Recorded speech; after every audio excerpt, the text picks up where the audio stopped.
नमस्कार प्रिय छात्रों। प्रश्नावली 4.1 प्रश्न नंबर 4, निम्नलिखित कथनों के लिए समीकरण दीजिए।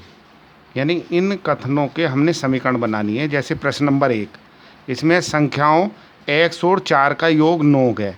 संख्याओं x और 4 का योग 9 है, तो हम लिखेंगे यहाँ समीकरण x योग यानी प्लस 4 बराबर 9। यह हमारी एक समीकरण बन गई। इसने समीकरण के रूप में लिखने को कहा है। y में से 2 घटाने पर 8 प्राप्त होता है। यानी y में से घटाना है 2, y माइनस 2 बराबर प्राप्त होता है 8। तो इस तरह से लिखेंगे y माइनस 2 बराबर 8। इसी तरह a का 10 गुना 70 है। गुना का मतलब है गुणा, यानी 10 की और a की गुणा, 10 और a की गुणा करेंगे तो 10a बराबर 70। तो ये हमारी समीकरण बन गई 10a बराबर 70। संख्या b को 5 से भाग देने पर 6 प्राप्त होता है। भाग का अर्थ होता है बटे, यानी b के बटे 5, b बटे 5 बराबर 6। यह हमारी समीकरण बन गई। इसी तरह t का 3/4 15 है, यानी t का 3/4 बराबर 15।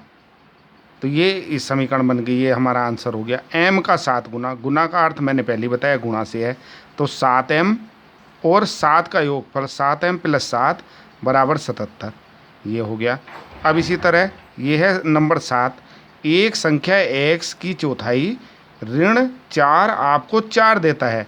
यानी x की चौथाई का मतलब x बटे 4, और ऋण का अर्थ है घटाओ 4, यानी -4 बराबर 4। तो ये हमारी समीकरण बन गई। तो ये इसी तरह से है। और इसमें एक और है, ये प्रश्न अभी समाप्त नहीं हुआ।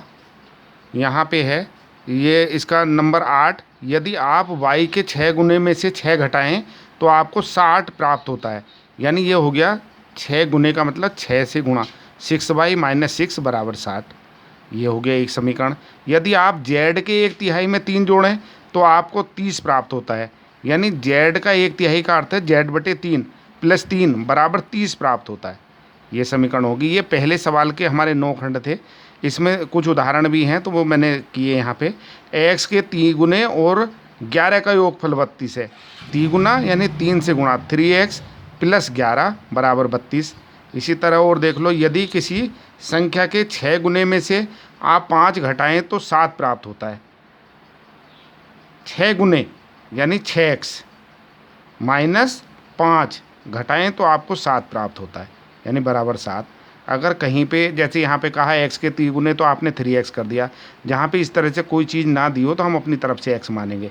6 गुना तो 6 गुणा यानी 6x माइनस 5। इसी तरह किसी संख्या के, यानी वो संख्या x है, संख्या के 1/3 यानी बटे 3 प्लस 5 बराबर 8 प्राप्त होता है। तो ये इस तरह के थे हमारे। धन्यवाद।